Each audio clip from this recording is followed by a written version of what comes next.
Bonjour et bienvenue, voici notre tour d'horizon économique, géopolitique, énergétique et surtout boursier. Nous sommes le jeudi 25 juillet et pour comprendre comment tourne la planète finance, c'est sur l'inforruptible et nulle part ailleurs. Et la thématique du jour, ce sera cette correction boursière XXL que personne n'a vu venir.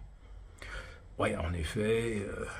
Hier, ça a un petit peu pris tout le monde de court. On peut parler d'une véritable douche froide.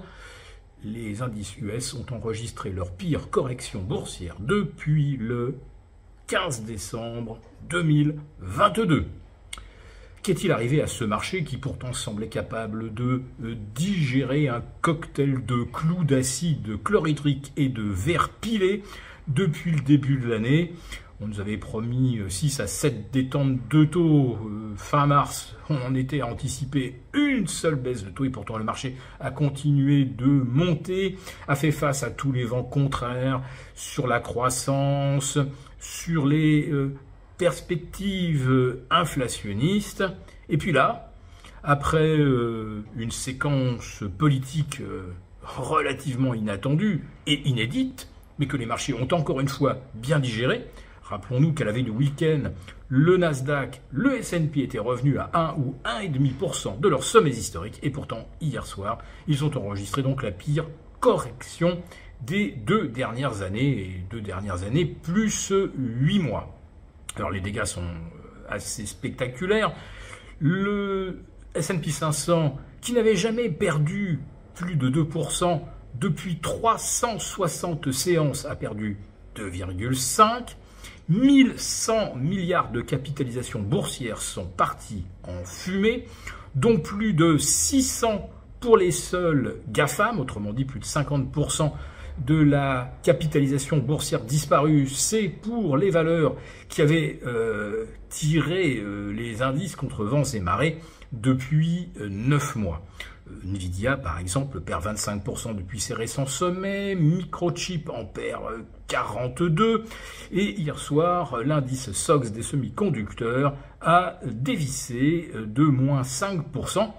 Donc le coup de semonce du 16 juillet dernier, moins 7%, eh bien, ce n'était pas un accident isolé, non, c'était véritablement un premier signal de rupture, un vrai craquement, mais que les opérateurs avaient pris pour une occasion inespérée de se repositionner, de faire des rachats à bon compte dans une tendance funiculaire qui devait nous mener vers un avenir radieux d'ici la fin de l'été et la mi-septembre avec la première baisse de taux espérée par la Fed.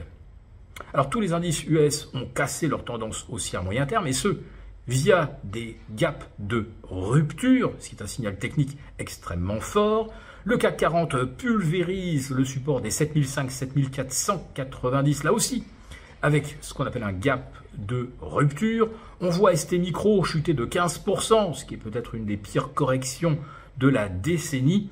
Les semi-conducteurs dont on attend des monts et merveilles, puisque ce sont évidemment les pelles et les pioches du monde de l'intelligence artificielle.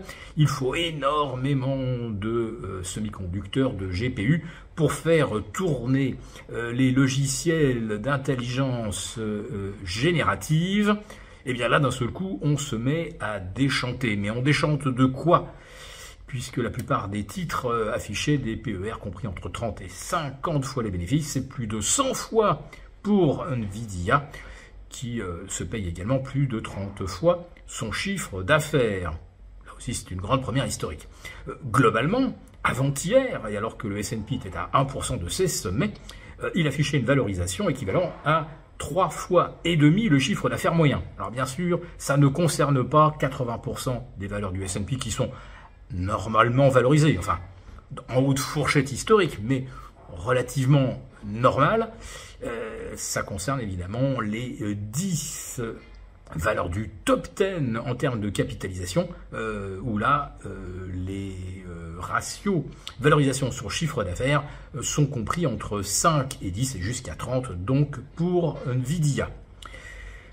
C'est donc un basculement et que, c'est vrai, rien n'a véritablement laissé présager. Mais tout ce qu'on observe, c'est que d'un seul coup, les opérateurs chaussent non plus des lunettes roses, mais des lunettes noires, et ils cherchent la petite bête dans les résultats, alors que depuis 3 trimestres, même s'il y avait des signaux alarmants, eh bien, on ne regardait que ce qui allait bien ou pouvait être extrapolé comme étant une tendance positive à court ou moyen terme. Le CAC 40 donc sous les 7005 pourrait maintenant aller effectivement bien plus bas, 5-6%.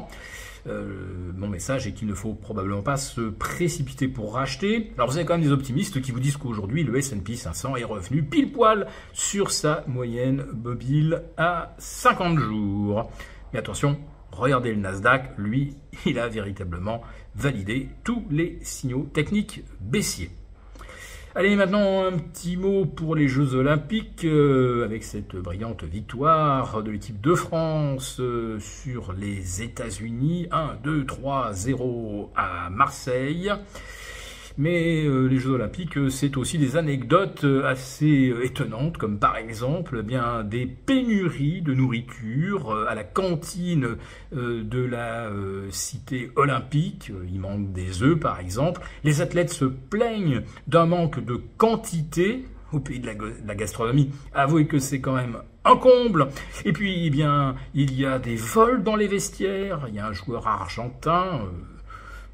un joueur qui gagne bien sa vie, qui s'appelle Mascherano, mais qui s'est fait voler pour 50 000 € de montres. On déplore d'autres vols de bijoux dans les vestiaires. L'équipe cycliste d'Australie s'est fait voler ses vélos. Allez, je sens qu'avec ces Jeux Olympiques, on va continuer de bien s'amuser. Pour vous remercier de votre fidélité, vous pouvez télécharger gratuitement, en cliquant le lien ci-dessous, mon rapport spécial vous expliquant comment réduire légalement les impôts sur vos plus-values boursières. Merci et à bientôt.